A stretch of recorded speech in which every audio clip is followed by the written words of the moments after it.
Mae'n swyddfa wedi bod yn craffu ar cyswllt cyntaf y cyhoedd gyda'r heddlu yma yn ardal Dyfed Powys, yn ymgysylltu ac yn siarad gyda'r cyhoedd ynglyn â'r profiadau gwahanol o gysylltu gyda'r heddlu, a dwi'n ddiolchgar iawn i dros 800 o bobl sydd wedi cwblhau yr arolwg a fod yn rhan o'r gweithgarwch yma yn ein swyddfa.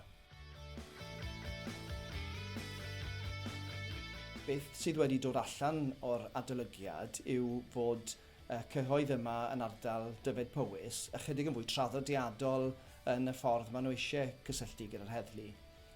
Yn genedlaethol neu yn ehangach dros Gymru a Lloegr, i ni'n gweld pwyslais mawr ar defnyddio technoleg digidol. Ond yma yn Dyfed Powys, i ni dal eisiau y cyswllt uniongyrchol wyneb yn wyneb gyda'r heddlu. Mae'n ddiddorol mai dim ond 40% o'r galwadau sydd yn dod i ganolfan galwadau heddlu Dyfed Powys sydd yn ymwneud â recordio trosedd. Felly mae'r llu yn barod yn ymrafel ac yn cydweithio gyda partneriaid i geisio cael neges clir i'r cyhoedd ynglyn â pryd a pham y dylid cysylltu gyda'r heddlu.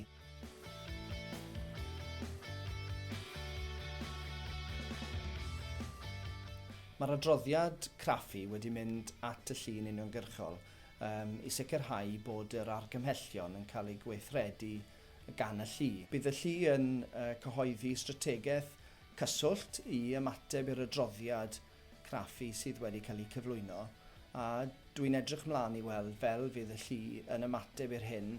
Yn y pen draw, mae'r gymuned wedi ategu i blaenoriaethau nhw ynglyn â cysylltu gyda heddlu Dyfed Powys. Y gwaith craffu nesaf fydd y swyddfa yn ymgymryd â fydd yn edrych ar y system gyfiawnder troseddol ac yn benodol profiad y dioddefwyr yn y broses hynny. Yn anffodus, mae yna ganran uchel o dioddefwyr sydd yn tynnu allan o'r broses y system gyfiawnder troseddol cyn iddo fe gyrraedd y llysoedd neu dod i unrhyw derfyn. Dyn ni eisiau deall beth yw'r rhesymau dros hynny ac yn y pen draw gwella'r profiad ar gyfer y dioddefwyr i sicrhau bod y dioddefwyr yma yn ardal Dyfed Powys yn cael y wasanaeth orau.